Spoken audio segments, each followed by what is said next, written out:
Hakim. How are you today? I'm great, Bithyah. How are you? Fine. Thank you for joining us today. It was really exciting to see your gallery, and it's exciting to hear more about what we saw. Carter's Playground. It's in Boston. It's sort of an androgynous photograph because it's a little girl. During the time I photographed that image was a drum and bugle competition that was taking place. And there were a lot of young participants from all over New England. What they were playing was Ravel's Bolero, hence came the name of the photograph. It was my memory of that. It was my attempt to show the darkness and beauty of what Black skin can be.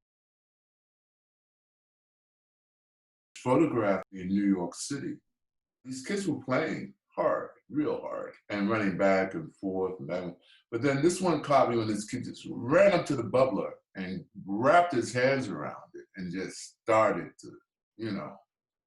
And that just brought something out of my youth, the thirst, having played hard, getting the water, rejuvenating. And that's how that photograph came about. It was more like finding the tone, but also finding nostalgia in my youth. Bilquis, that was a good friend of mine who I went to school with. And she was very, what I can say, Afrocentric. And she had visited Kenya, Africa, and brought all this fantastic jewelry back.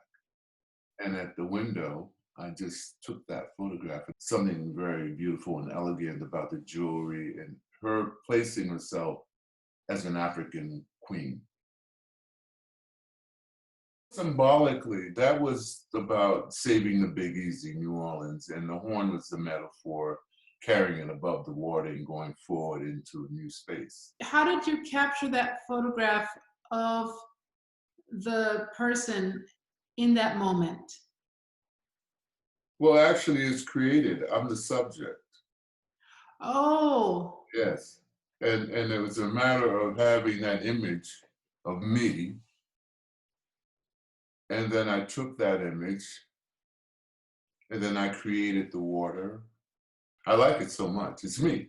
yeah. Oh, Yeah. okay. I thought maybe you were like on the ground in No, no. Louisiana. Well, that's the magic of Photoshop and third-party software. You can create anything you think. 16 tribes from Egypt all come together to this one space to talk about this tree called the acacia tree and the maintenance of this one tree that actually is the only real growing thing in the Eastern Desert, where, you know, camels eat it. It's shade for scorpions, it's shade for cattle and people. Not all at the same time, but it's a very important tree. And so they talk about the cultivation and maintenance of this tree. I was there basically to capture, you know, the ecotourism that was being developed. That artist there is one of my favorites. His name is Ricky Ford. That was a matter of shaking the camera and having a long exposure.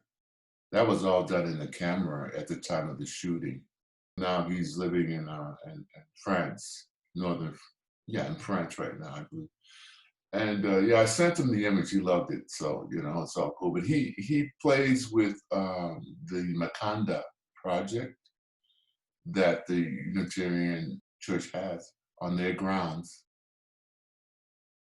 Coltrane was a visionary. His music was the vehicle for sharing that vision and love. I've listened to his music since I was a child. He was considered one of the greatest innovators of the music called jazz.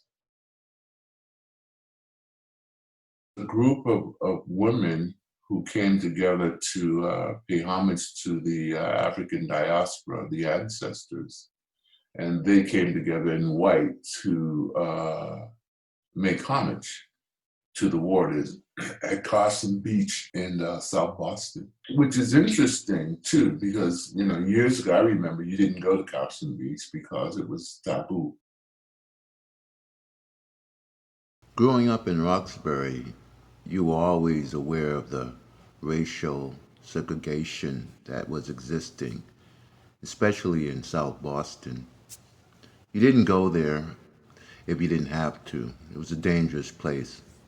That community did not want black people there. For example, there was an incident in August 1977 where for 2 weeks, black and Hispanics from Columbia Point projects went to use the beach there, which is pretty much their local beach as well.